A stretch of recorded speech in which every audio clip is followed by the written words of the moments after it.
Thank you, Bonnie, and thank you to your organization for hosting this webinar.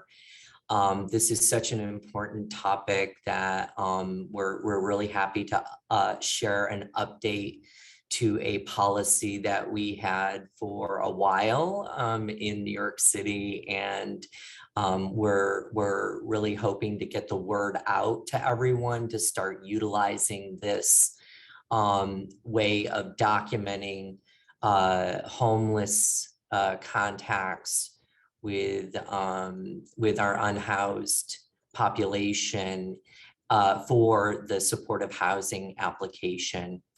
My name is Craig Retchless. I am the interim deputy commissioner for the Office of Supportive and Affordable Housing and Services. And I just want to say good morning to everyone and thank you for your attendance and your participation. Full disclosure, there are also staff from the PACT unit who are, that review supportive housing applications for HRA on this webinar, so that we are listening. And so I hope that everyone finds this information helpful. As Bonnie said, we're going to be sharing this presentation, so you will be getting a copy of the presentation. I'll be sharing the new homeless verification policy put out by HRA. And so and Bonnie said also the recording of this webinar would be shared. So just so everyone knows, you will be getting this. And I'll be pausing at certain points during the presentation. And then Bonnie has thankfully agreed to look at the Q&A for questions, and she's going to give me the questions and then I'm going to answer those. So without further ado, I will begin the presentation, and I hope that everyone finds this this helpful. So let's jump right in. All right. So the first thing I wanted to do is set the table for everyone in terms of what is in CAPS and, like in terms of data sharing, and then what is not in CAPS. Because, we don't have every data system sharing into the CAPS system. So that's what this is about, is that these are the ways that we're trying to, we are confirming homelessness for the unhoused street population. So CAPS pulls data from the DHS CARES system and HRA HASA and the DYCD systems. So it pulls in the number of days for the individual or family that is staying in those systems. So you can, I'm going to go into this a little bit more later, but you will see it in the survey, and you will also see it in the application, because the application will have it as well when you get to the housing and homeless page. So this is a great thing. And I have some other tips that are going to be really valuable for you. As a person doing the survey and the supportive housing application, these are going to be really great tips for you. I'm teasing them. I'm going to give them to you later to explain myself. All right, so then, so DHS CARES, that's the system DHS uses, covers individuals and families in shelters or safe haven, but not those engaged on the street by outreach teams. So that's why we need to have a homeless verification letter policy, is that the outreach programs use a system called DHS Street Smart, and that records engagement with the unhoused. And CAPS does not pull data from that system currently. So that's why we have the need for the letter. So as you already know, our homeless verification letter policy in the past was only from street outreach teams, soup kitchens, drop-in programs, and what we would use those letters for is the verification of time that the client is known to be street homeless, and that time is counted towards the applicant's homeless eligibility in the supportive housing application. Now, I'm trying to get away from using the term 2010E, but when I say supportive housing application, that's what I mean. Formerly known as the 2010E. I know it's a great shorthand for the application. You don't have to say as much, but we're trying to get away from that 2010E language and label. All right, so then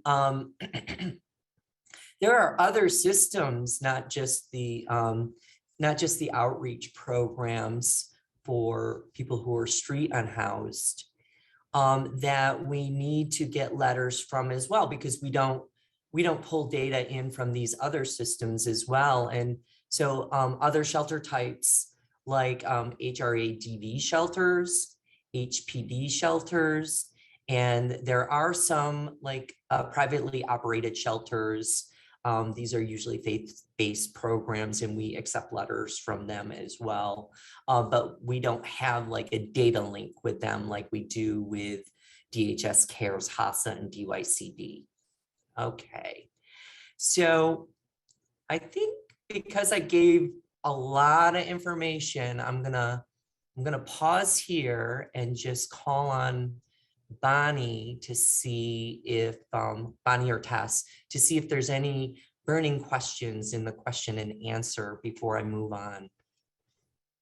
Nothing yet. Folks are still introducing themselves in the chat, so I think unless anybody wants to, I see some raised hands, so I'm gonna Olga, I'm gonna call on you and see if you would like to ask a question.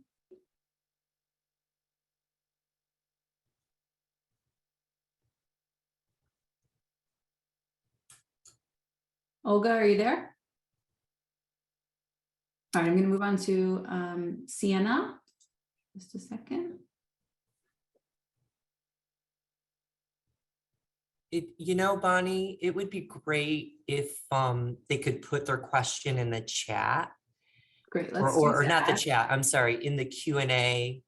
Mm-hmm. That way we can you know, kind of review the question and everything. So do you mind if we do it that way?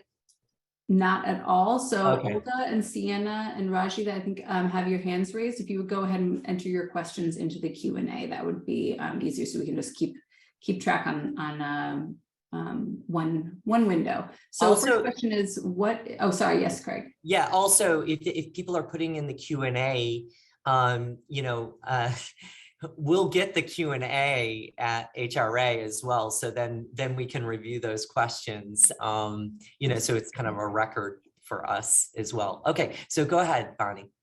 So first should be an easy one. What is DYCD? Oh, I'm sorry. That's Department of Youth and Community Development, and that is the that is the system that serves youth who are unhoused. So I do want to. Sorry about that. I tried not to use that many acronyms, but that's what DYCD stands for.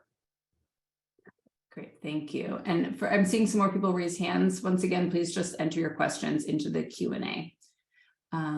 Okay, so this is another quick and easy one. If it's not called the 2010E anymore, what is the application called now?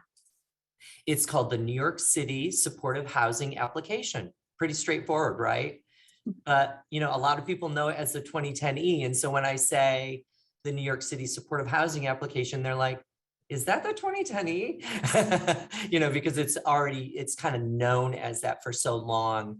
So we want to kind of like move away from that and just say that this is the New York City Supportive Housing Application. Thanks. Question, okay, what about city FEPS? Is that an application also treated like the 2010E? I'm not sure. Stan, I may need you to rephrase your question, but I maybe you can answer this in terms of how city FEPS is or is not involved in this process. Yeah, so city FEPS is a completely different rental assistance program. Like supportive housing application is not really a rental assistance application even, it's an eligibility application. And then that eligibility is shared with the housing providers that have contracts with those agencies that oversee and fund supportive housing, like the State Office of Mental Health, like the City Department of Health and Mental Hygiene. So like you get the so we're not covering city FEPS today. So just so you know, there is a distinction there. Thanks. But the consortium frequently does trainings explicitly on the city FEPS voucher. So stay tuned for that. I think we'll have another one coming up pretty soon. And there are a lot of resources online about city FEPS, like frequently asked questions and like if how do I apply and that kind of thing. So it's on the New York City .gov website as well, if you're really interested. Okay, great. Someone is interested in why HRA is not able to pull data from StreetSmart. It's not that we're not able to, it's just that we have not done it yet. And I think that the reason for that is that the StreetSmart data, for us to pull data, we have to have a lot of client identifying information. And sometimes people don't share that information when they're, initially being engaged and that kind of thing. So we are working on that. It's just that right now, there are other priorities, and we have the way of documenting the homeless time in letters. And so that's what we're about to, get to, is that we've expanded that policy so there are more people that are able to write a verification letter on people that they're having contact with that are street unhoused. Thanks. So Craig, there are a couple questions in terms of like who can submit a homeless verification letter and for whom they can be submitted. Okay, so that we're going to be getting to those. We're going to get to those, right? Yes. Okay, this sounds like a natural way to like. Okay, we had some question and answer. That was great. Good questions. Thank you, everyone. And so let me move. Craig, can I ask this? Sorry, before you move on, there is just one quick clarification around the 2010, a follow-up to a previous question of the supportive housing application. There was a perception that it was only for people with mental illness. Could you just speak maybe very quickly to the broader populations that the supportive housing application encompasses? Yeah, so it's not just for the seriously mentally ill. It hasn't been for a while. There are all the different other populations, like the New York 3 population, that also include people with substance use issues. Sometimes it's both, like in the New York City 1515, if you're talking about adult individuals, that it's both serious mental illness and substance use issues.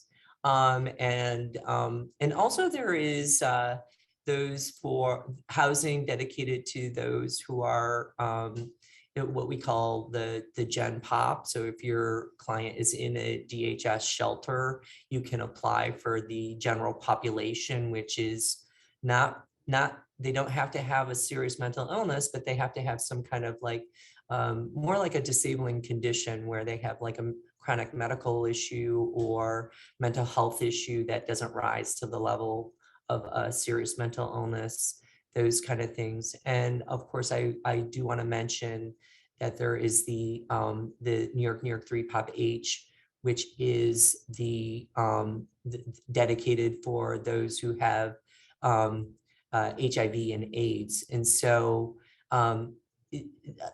maybe Bonnie, we could send around our, we have like a description of supportive housing types and eligibility. Maybe we could send that around as also an attachment.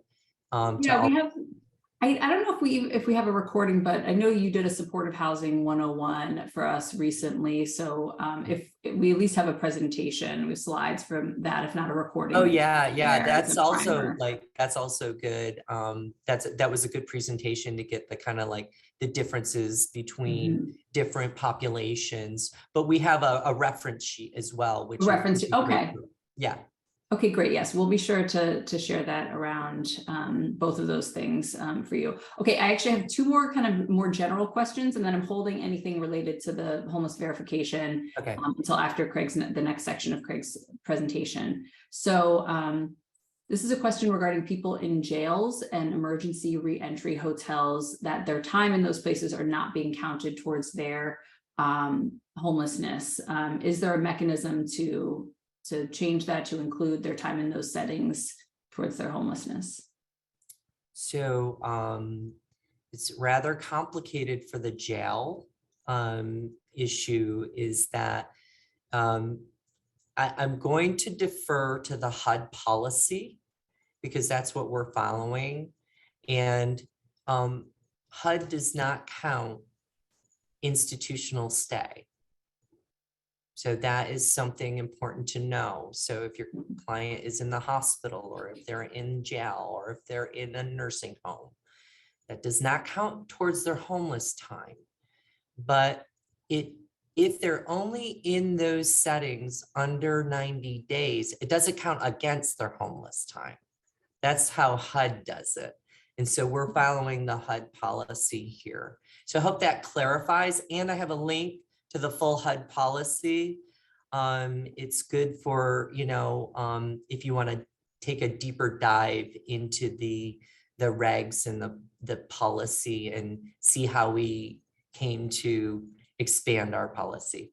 Thanks. Okay, there are some other general kind of application questions. I'm going to hold those. If we have time at the end, we can get to them, but I think a lot of those questions will be answered by watching that supportive housing 101 training that we'll send around. So I think you can go ahead and move on, Craig. Thanks so much. Okay, thank you, Bonnie, for fielding the questions. I really appreciate it. And we make a good team.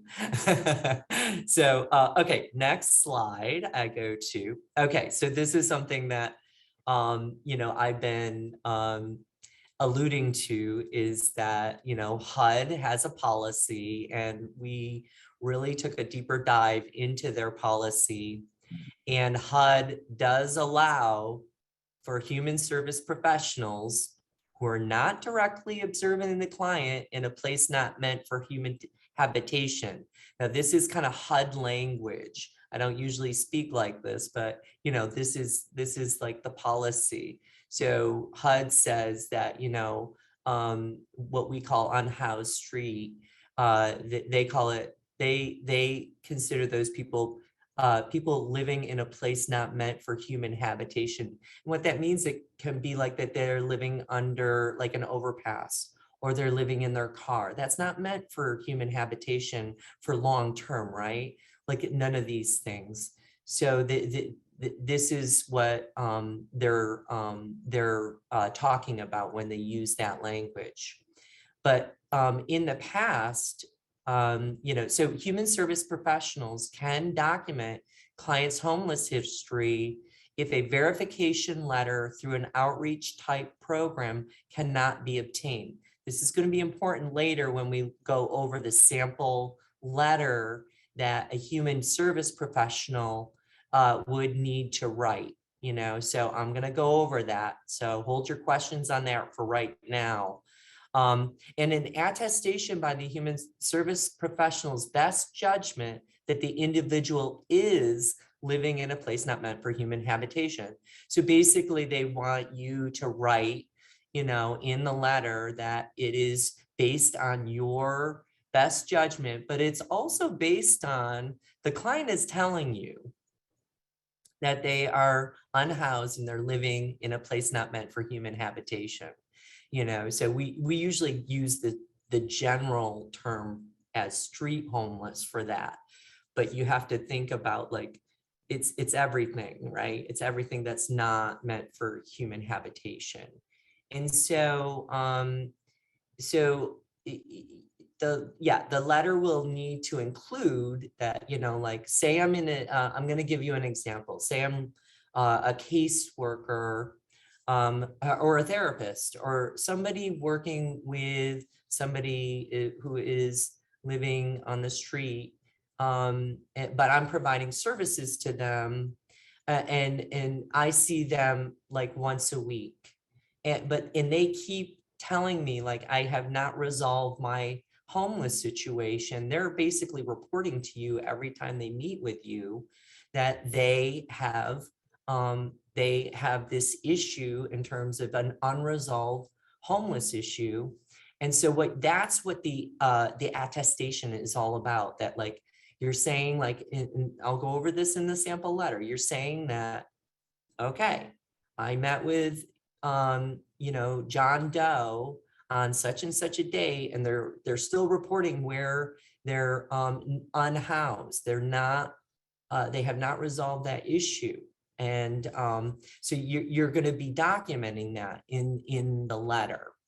And then here I have a link here that you can go to the complete definition of HUD chronically homeless.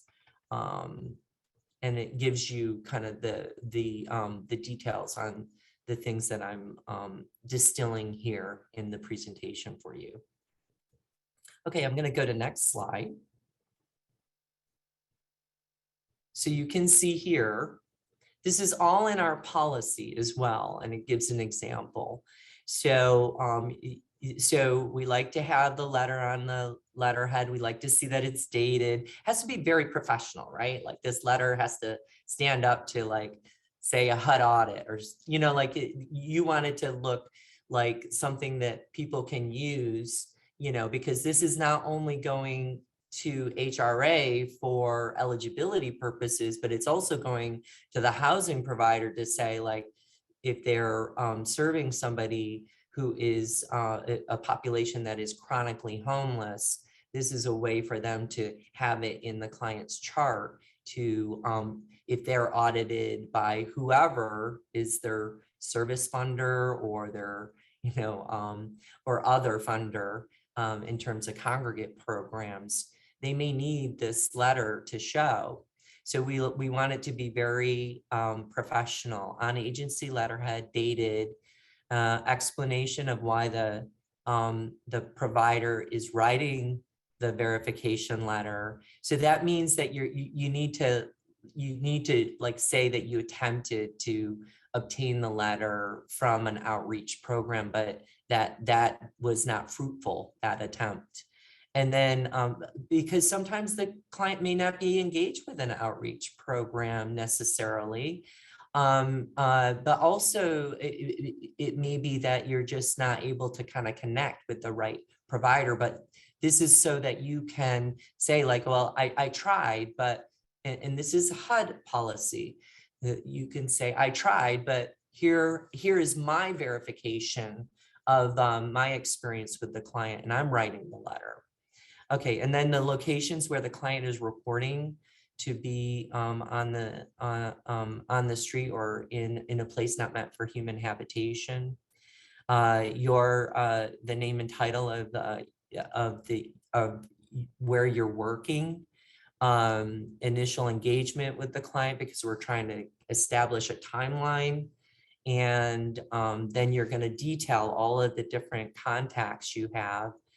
We do ask that if you have, like, if you know the client had institutionalized stay, if it's under 90 days, it doesn't,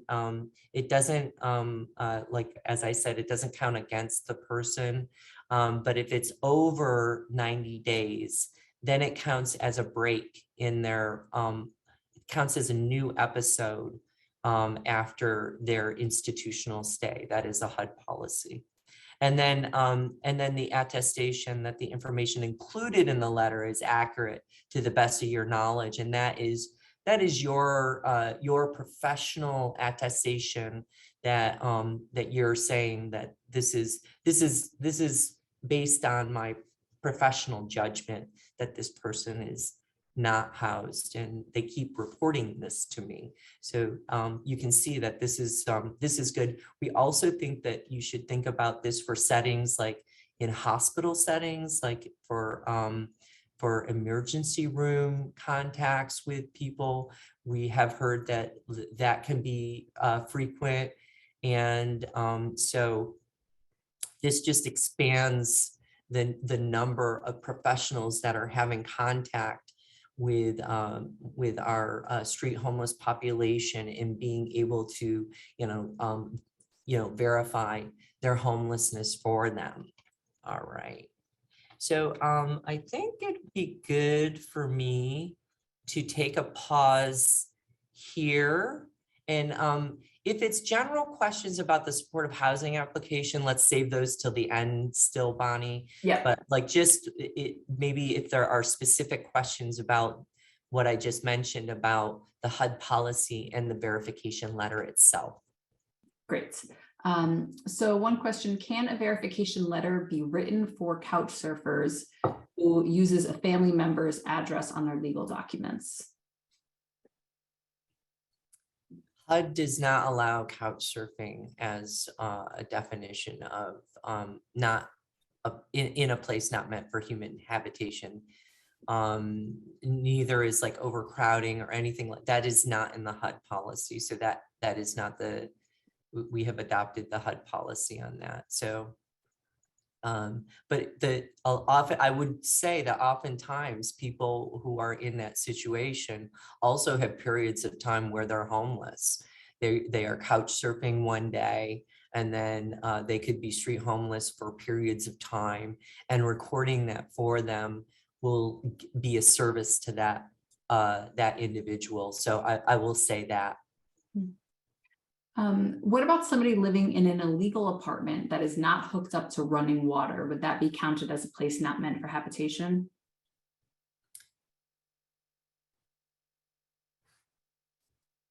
It could. That's a good question, but sometimes that type of attestation, like when there are lots of like violations for a building or anything like that, we're not trying to parse here too much on the policy. So if you feel like it's not meant for human habitation, write the letter, right? And then we'll evaluate it. But typically not, like if it's just in a poor living conditions, it depends on the extent. If it's an abandoned building, yes. You know what I mean? Like, so there is a distinction here to be had. But I'm not a HUD auditor. I'm just thinking about, we have gotten letters that have said that the client is in a building where it's not being well cared for. And that still does not meet the definition of a place not meant for human habitation. I'm just going to pause here because we're getting a lot of questions in the chat box, and we're clearly getting a lot of questions total. So Sure. Please put your questions in the Q&A so that I can make sure that I get to them and don't have to be monitoring two places. So for those of you who put your questions into the chat box, please resubmit those in the Q&A. Yeah, and thank you to everyone who are submitting questions. These are good questions. Bonnie, are there more? There are more, yes. Okay. Can you say who, actually, let me do a real quick one first. Do you have a sample verification letter that you can share? Yeah, I'm about to share it. Great, okay, that's good. And then who is allowed to submit a homeless verification letter? A human service professional now. So that's a pretty broad definition. Yeah. Can you give some examples? Yeah, I gave some examples. Like if you're working with somebody in an outpatient setting, like this is very broad now, right? Yeah. Maybe you're a physician and you would like to document it for somebody who you're working with. You're working in an emergency room department. You know, none of these were acceptable before, and now they are. Okay. And so what I would say is, if you're a human service professional and you know somebody who is, you know, street homeless, please write a letter for them.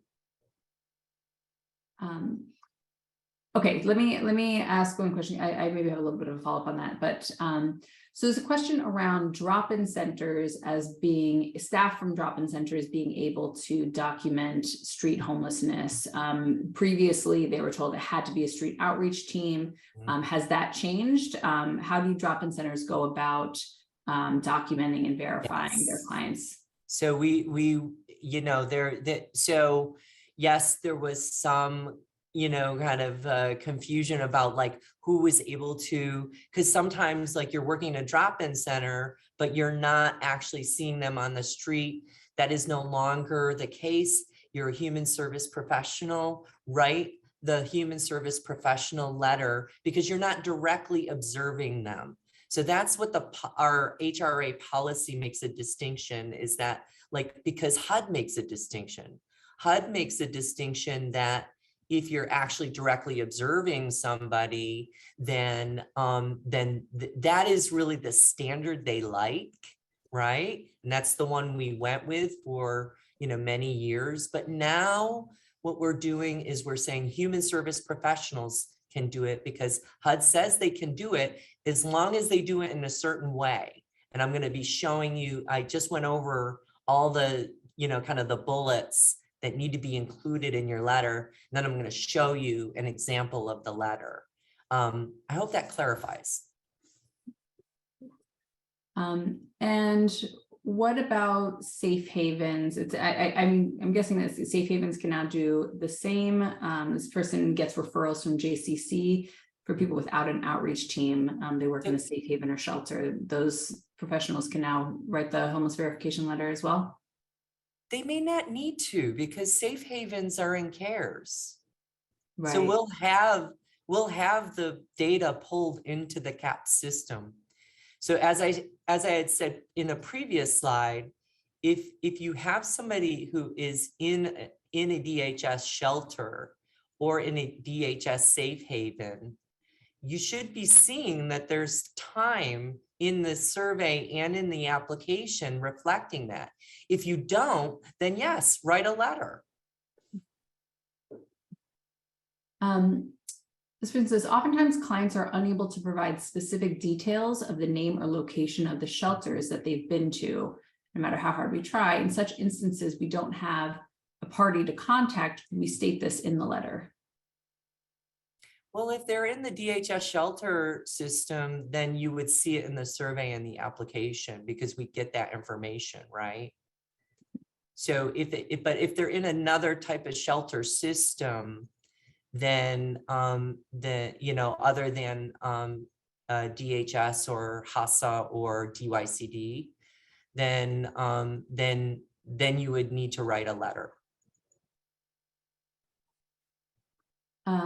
In terms of credentials for those, so social service and social workers can There's submit. no credential requirement for writing the letter at all.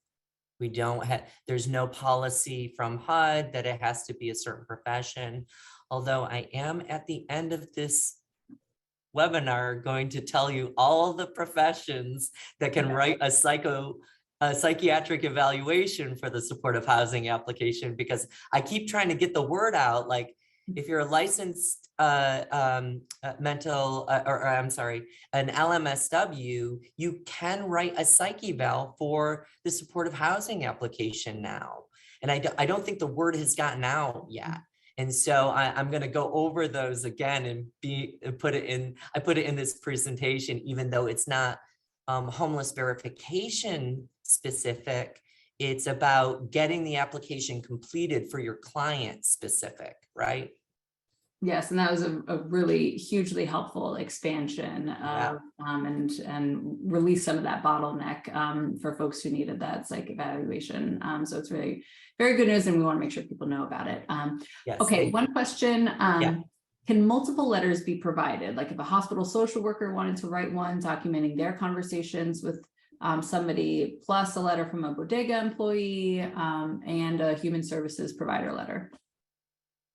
As many as you can get. Great. There's no limit.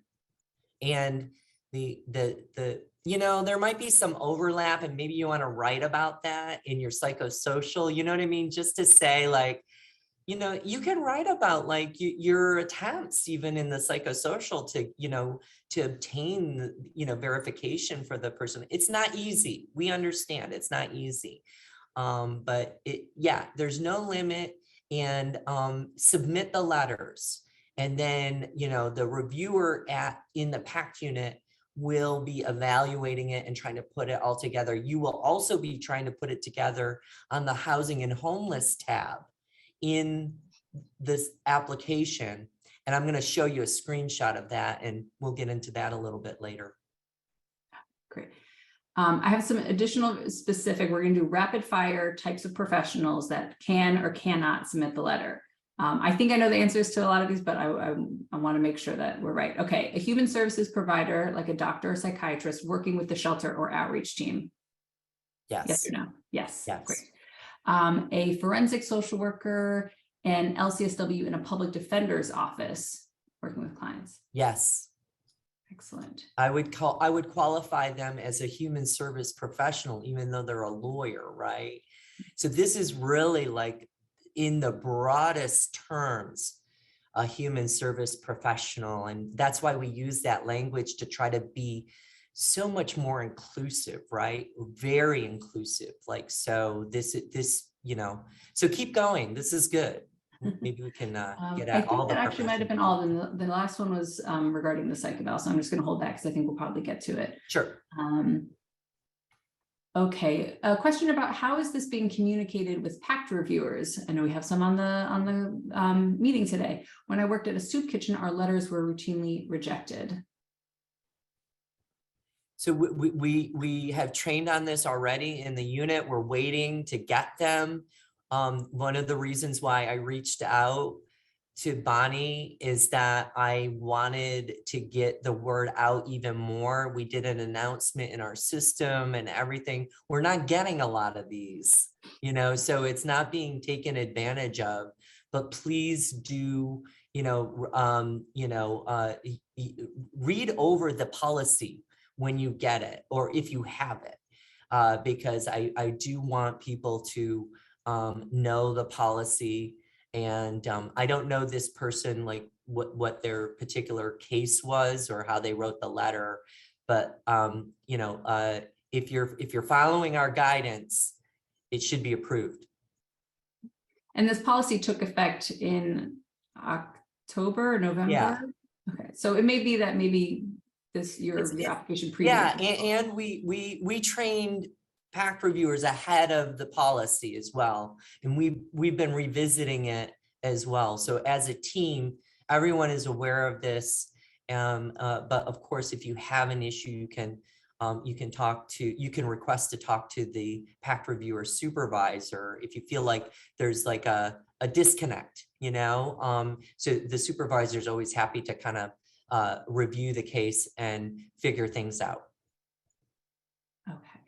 I think I've got a lot of general supportive housing eligibility of questions, but I'm going to hold those. Yeah. I have one.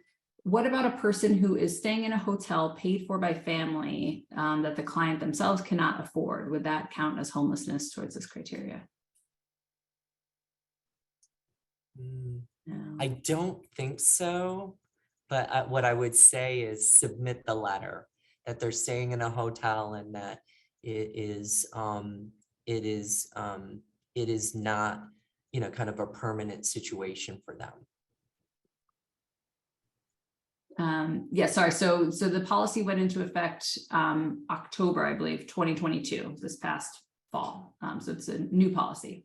Yes, it is a new policy, and we have an announcement in the CAP system about it. But you'll see in the policy when it was effective as well.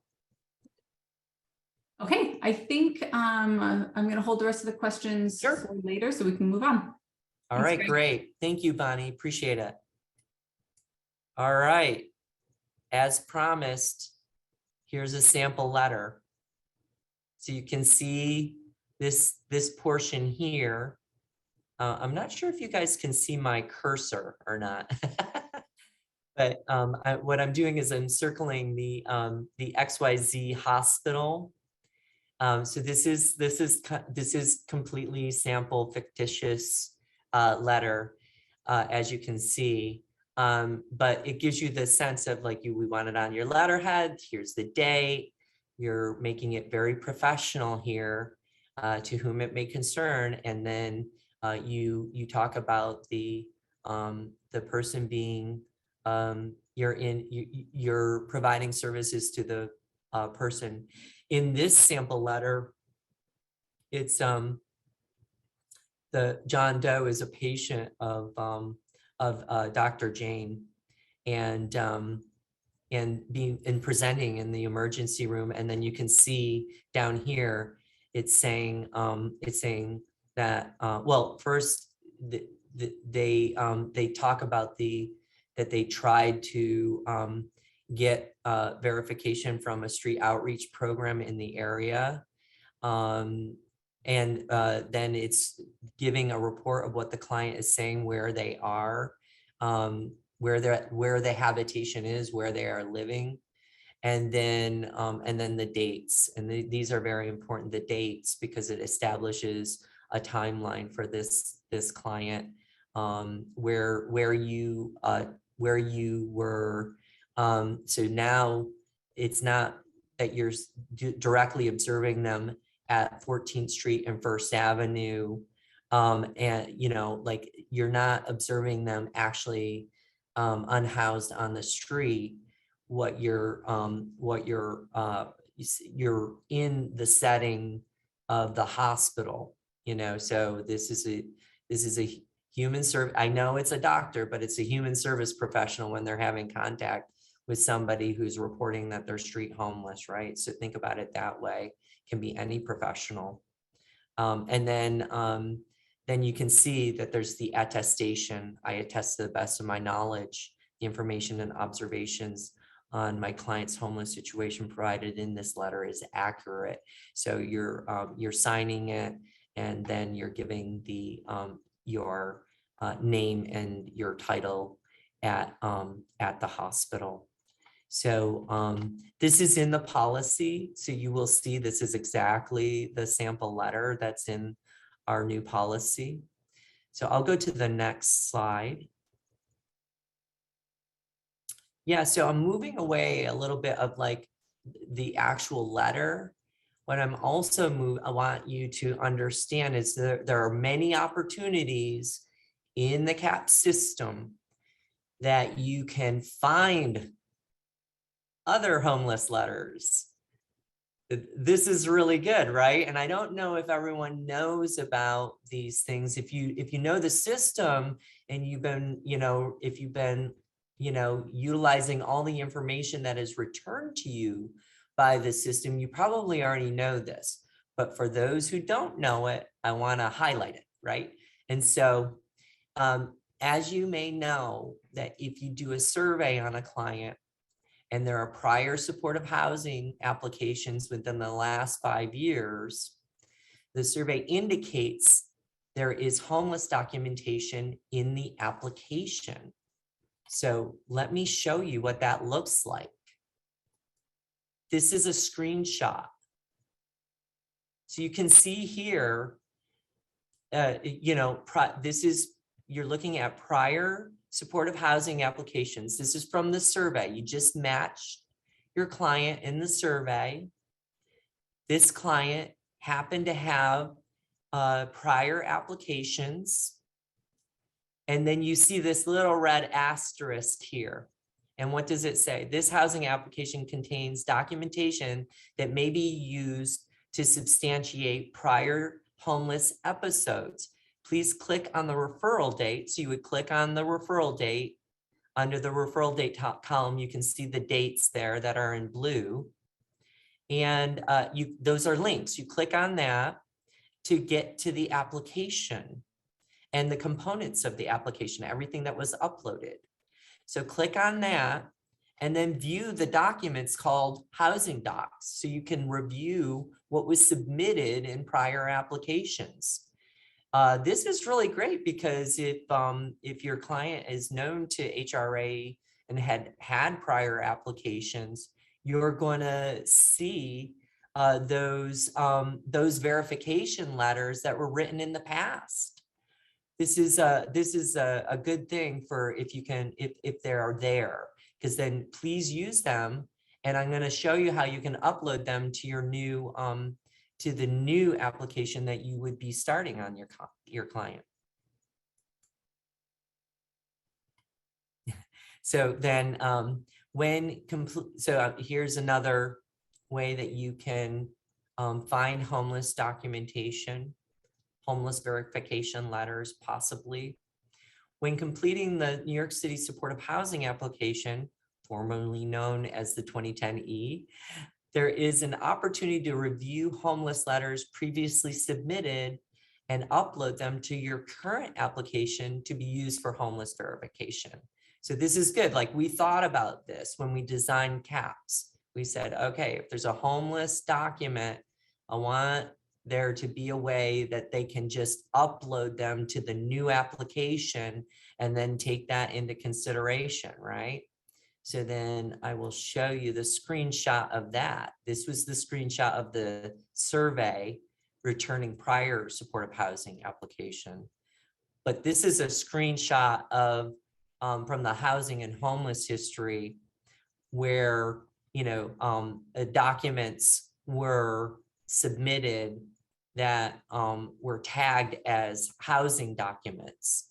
And so that means to us that you're showing what the person's homelessness was, and so you submitted a letter on that. And then there are instructions to do that. So the tip here is that we ask you to, before you go ahead and click on that arrow button in the actions column, you'll see the arrow in the actions column. Before you click on that and attach a letter to your application, please review it. Please review it. Read through it. See if you want to attach that letter. Let's not just indiscriminately attach things to your application. Make it a good application, So that's why we're asking you to please review the letter, and you can see like if it's a good letter or not, right? If it's going to be acceptable or not. But anyway, these are two of the tips that I wanted to give people on, finding prior homeless letters in the CAP system. I hope that this is valuable information for you. Certainly for those people who didn't know, this would be valuable information when you're submitting an application. So I'll pause there, Bonnie, and then see if there are more questions related to what I just brought up or other questions. Okay, what if a prior homeless verification letter conflicts with the information you have for an updated letter?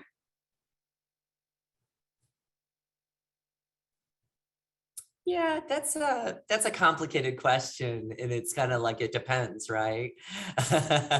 But if you wanted to use a letter, like maybe there's an overlap with your letter, which is okay, but their letter goes back further in the past to document the client, I would use a letter, and in the homeless tab, I would use their letter for the period of time, and then my letter when my letter started for that period of time, right? So they're in the, let me demonstrate this a little bit if I can, because I have a screenshot. This is what it looks like in the CAP system when you're documenting the last 4 years of the client's housing history, because they may not be homeless, they may be housed, but then they may have periods of homelessness, and that's what we need to know about as well. But I was thinking that, like if you have shelter time it's going to look like this. It's going to look, we color coded things. So that it is blue when it's from one of our shelter systems. So that's automatically pulled in, right? That's something that I had mentioned before. And then if you're providing a letter that somebody is homeless, say from like, for a few months, and then the prior one had an overlap, like I said, use the prior one, and then where your engagement started, start there in the homeless tab, and attach it there. Each of the timeframes in the if you're familiar with the application, each of the timeframes you can record and then kind of go through. That would be for another training to kind of get into the details of that, but I wanted to give a little bit of guidance on this in terms of the question that was presented. So, all right. Sorry if this was covered, but it actually just occurred to me as my own question. Does the time of day where somebody has, encountered an individual matter towards verification? Like, does it have to be at night, or it can be any time of day? No. Okay. So there is a chance. We're not getting into the time. We just want to know the day. The days. Okay. So it could be possible that, like, I'm seeing them in my hospital every day and they do have a shelter. They've never said that. So there could be this kind of overlap in that way. But at least like, or you're seeing them outside your bodega or whatever, whatever it may be. Oh yeah. And and so it could be multiple people having contact with this person in multiple Right. types of situations. So it gets complicated sometimes.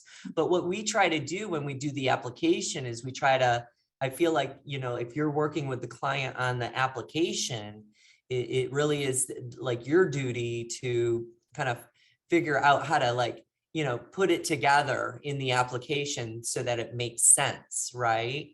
And so it's not always easy, but I think you can do it. This is a great idea. This individual would like to create a template letter to train their staff on and how to use.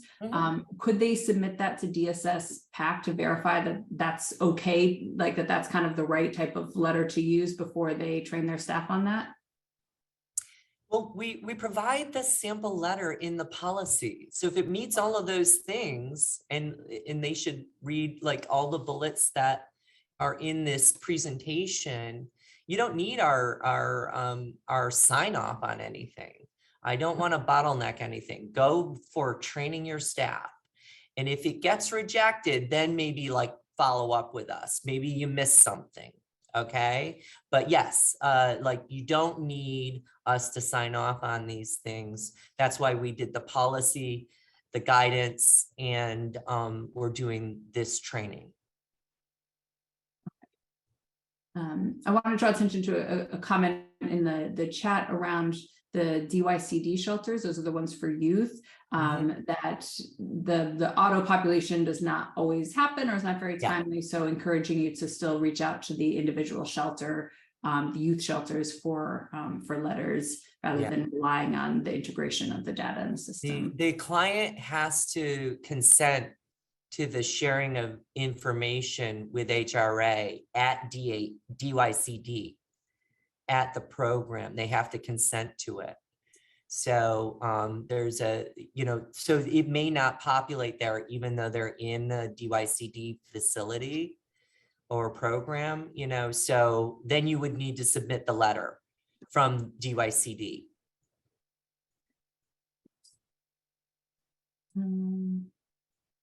All right, there are still some more like kind of general eligibility questions. So I'm going to save those and let you finish up your presentation. We'll have plenty of time for these questions. We're nearing the end. This is almost the complete presentation. Let me see what else we have. I covered, that you could get, prior homeless verification letters in the survey. You could also easily upload those that are good letters, you know, to your application. I think you're going to want to have a good application when you submit it. And so review those letters before you attach them to your application. This is just, you know, showing you what our grid looks like in terms of the housing and homeless history tab in the application. And then finally, I wanted to just do a plug for all the professions that can now do a psychiatric assessment or evaluation, however you want to call it. And so, reminder, you only need a psych eval or a psychiatric assessment for if the person you're applying for one of the mental health categories for serious mental illness. Otherwise, like if it's just like New York 3 Pop E, we don't require a psychiatric evaluation, right? If that is really the primary barrier for that person, then, you know, the substance use only, then we're not obviously want the documentation of that psychiatric assessment. But you can see here, there are several professions that can now do the psychiatric evaluation. And I think the one I really want to highlight is the licensed master social worker, because I feel like there's a lot of people who are LMSWs who are working with people who have mental health, substance use, all issues, and now they're able to complete a supportive housing application and provide that psychiatric evaluation.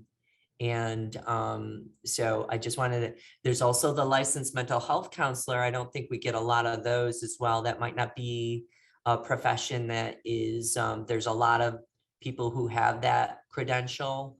But I know there's a lot of people who have the LMSW credential, and of course LCSWs, and then the remaining other professionals here.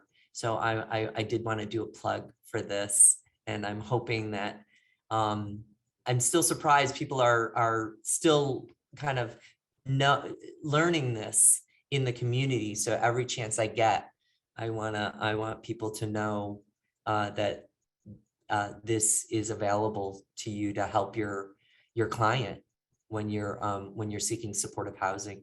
So the last thing is here is a link to our CAPS website, which is the COC has a lot of good resources on, you know, there's a great training on the supportive housing application done by the PAC team here at HRA. So I would encourage people, it's a recording that's about 3 hours long, but that is our training for the community now, because it really goes through, you know, problem solving, you know, answering, you know, kind of like challenges you may encounter doing the application, and trying and making suggestions on working through those things so that you can have a complete application prior to hitting that transmit button to HRA. All right, and then I think my final slide is just questions and answers. So great. So we still have some. Okay, so one last clarification: were the professions just listed on that previous slide around who can do the psych eval, are those the only ones, or is there anyone else like an MFT? An NF? I don't know. I'm not sure what an MFT is, but it's. I think it's only the professions that you had on the slide. Yes, only the professions on that slide. Okay, a follow-up on the previous around the letter template. They would feel much better if they could just get it reviewed. Is there someone they could send it to for a quick look over before they train their staff on it?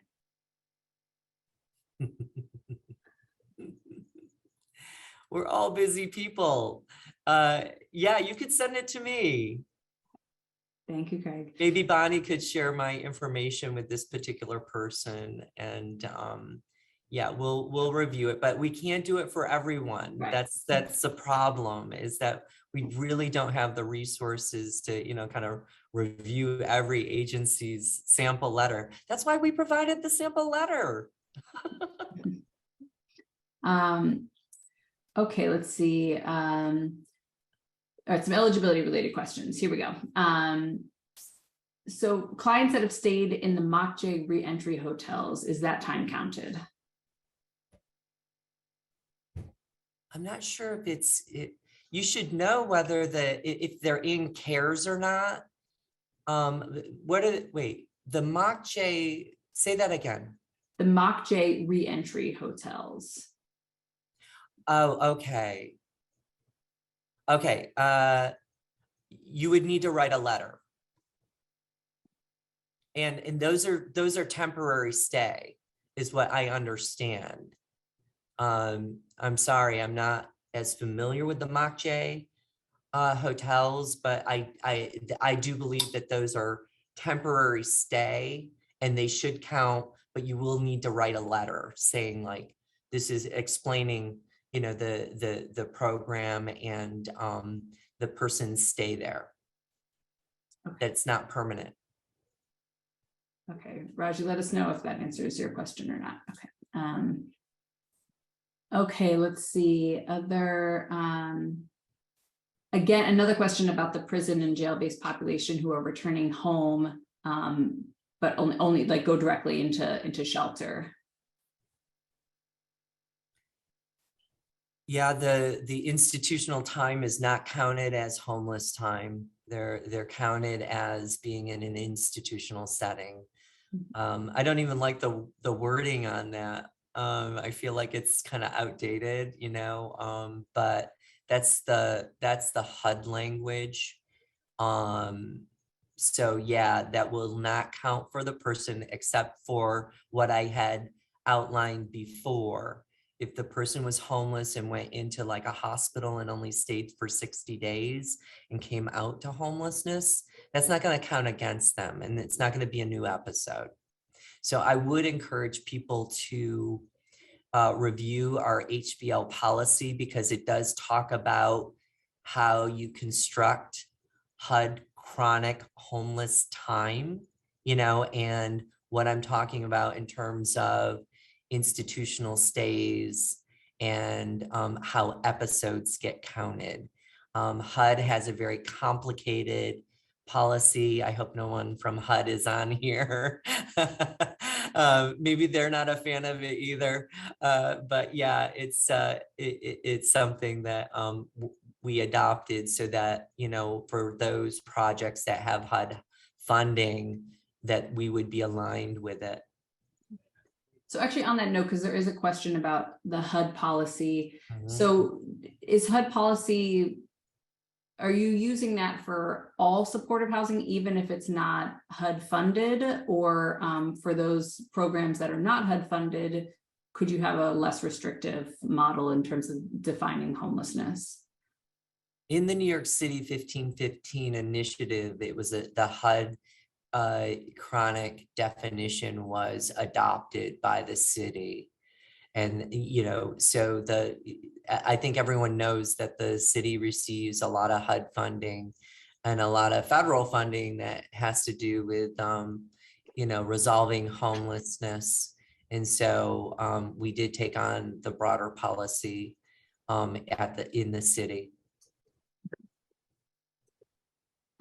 So a follow-up around, again, HUD policy. This person is saying that HUD actually allows self-certification of homelessness. Is that something that HRA would consider?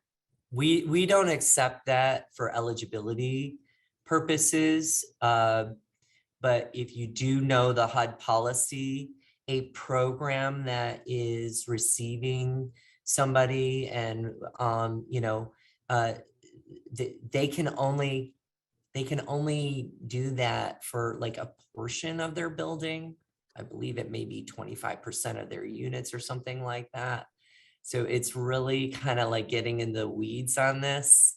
And so that would be an individual program's decision. But you're going to need, if you have, a supportive housing program that is like, funded by under New York 1, 2, 3, New York City 1515. All of those were using the HUD definition to guide us on what counts as homeless time.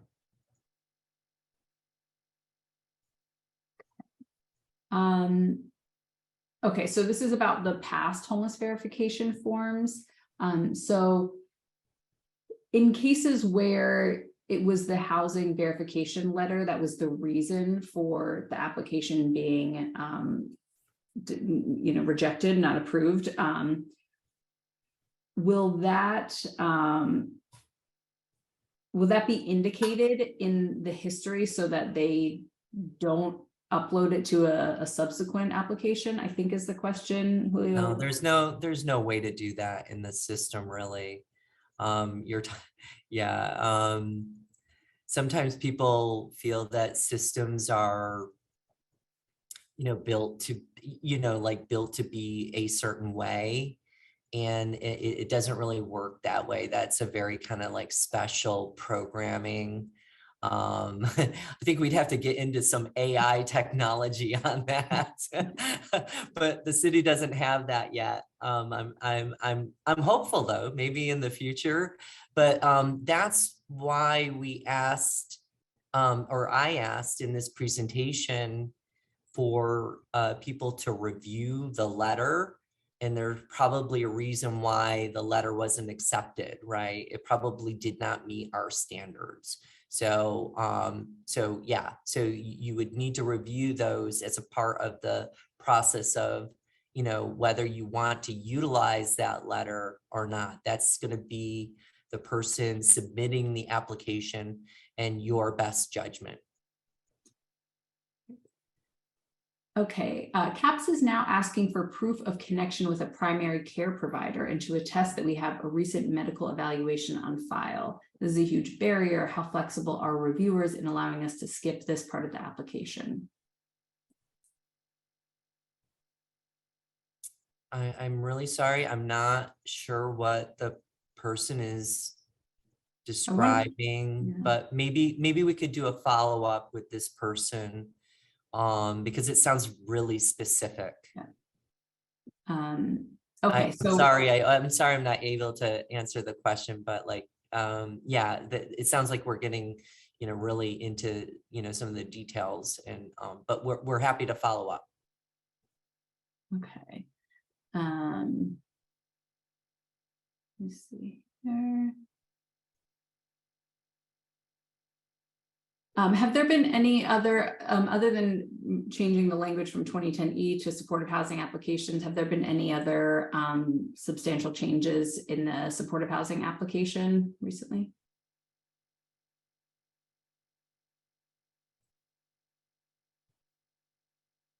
Not really. There's it's,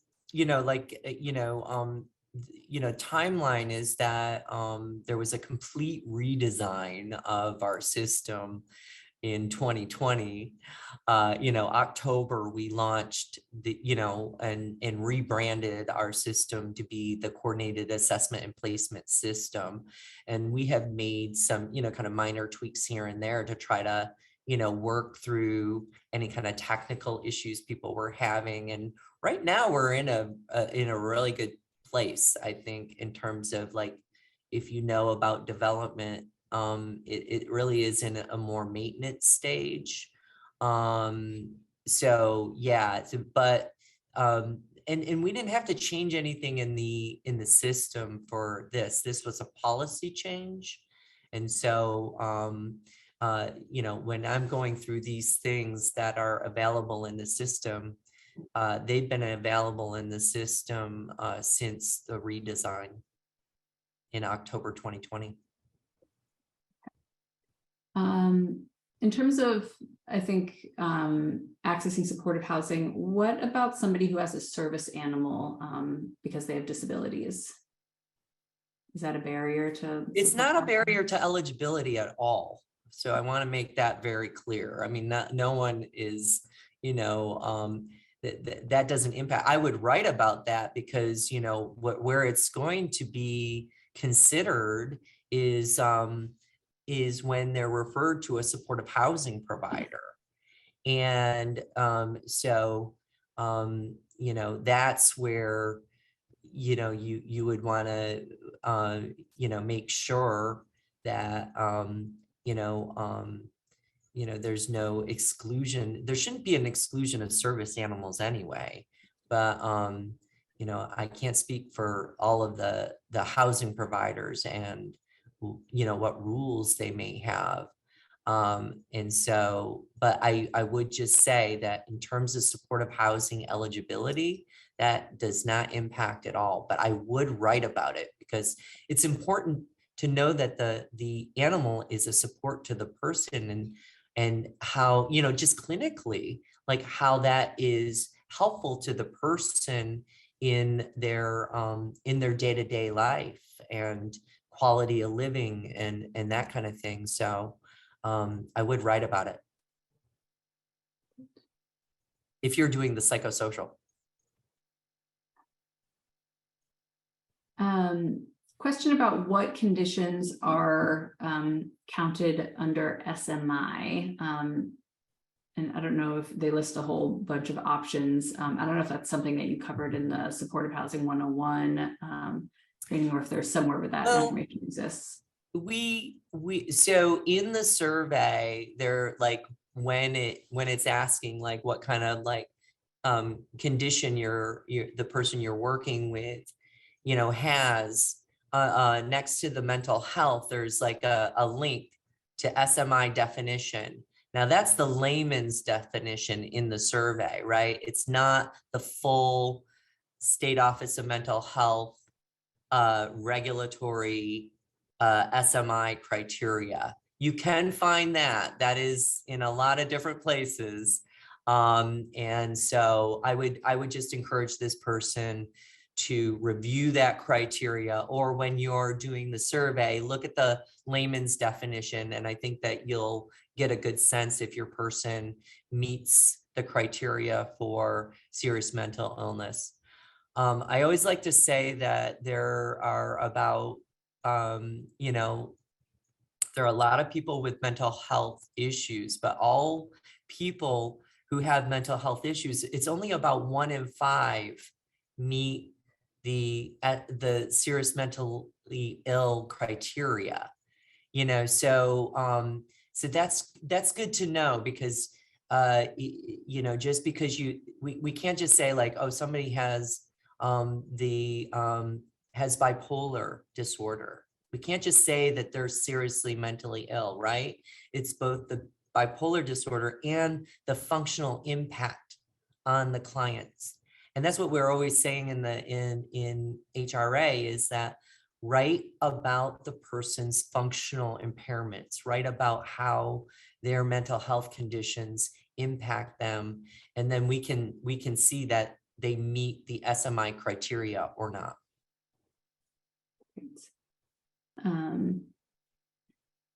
Okay, this is a question. I think I understand what it's saying. Is transitional housing considered for assistance? I think this is asking, is time spent in a transitional program?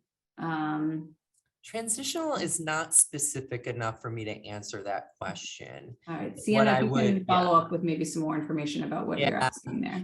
And just to know, like, like some models are transitional, but they're transitional for 2 years. Right. That doesn't count for homeless time, right? Like, so, I just want to make sure I'm answering accurately. And, but there are temporary stay type programs that would probably qualify under the policy.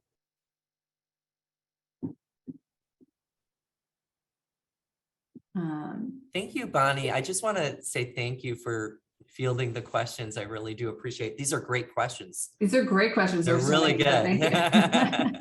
No, I'm hoping that we can get through all of them. This is great. Yeah. I mean, Winding we're down. about to reach time, but we're Yes. doing good. So if somebody's having difficulty getting access to CAPS, they're having issues with the link and a password. Is there somewhere they could go at HRA, or is it they have to contact their administrator within their organization? Well, it depends on what the issue is, but if you're having an issue with like getting access to CAPS because of like the multi-factor authentication process, which has presented some challenges to people, to say the least. What I would do is I would email our support email, and that is HRA CAS, which is CAS support, SUPPORT @hra.nyc.gov. Email that email. Thank you, Kelly. Explain to them your access issues, and then stay tuned for resolution. Okay, great. So thank you, Kelly, for just dropping that email into the chat. So this is for any kind of technical questions with the CAPS system. So Yeah. Jeffrey, hopefully that. And of course, to make a distinction, if it is a question on a specific application, always contact the reviewer. Their email is on the determination letter, as well as their phone number, and they're really trying to help you complete an application and determine the eligibility of the person you're submitting for. So we have another question around the medical diagnosis part of the application. And I know Kelly had, I believe Kelly's is maybe on the PACT team. Oh, yes, okay. Kelly Roten. Kelly Roten, yes. You seem to know what you're talking about, Kelly. So I think you responded. She really knows what she's talking about, let me tell you. So maybe you can help with this. So Kelly previously put in the chat that there is an area to enter medical documentation, but it's not required, and you can bypass that part of the system without uploading it. But this is a follow-up question around the medical diagnosis in the housing application. It's difficult to bring up medical diagnosis from the search engine with typing the medical diagnosis using the medical code in order to be accurate. I guess maybe, I don't know if Kelly, you're able, let me see if I can, or maybe you can, I don't know if you're allowed to type an answer since you're not a co-host, but maybe you can put something in the chat around, is it a medical code that can be used, or do you have to actually type the medical condition in? Or maybe Craig, you know this. Yeah, I think that we realize this is kind of like a programming issue sometimes, because that's a search function. Right. And so, sometimes typing in diabetes does not pull up diabetes, right?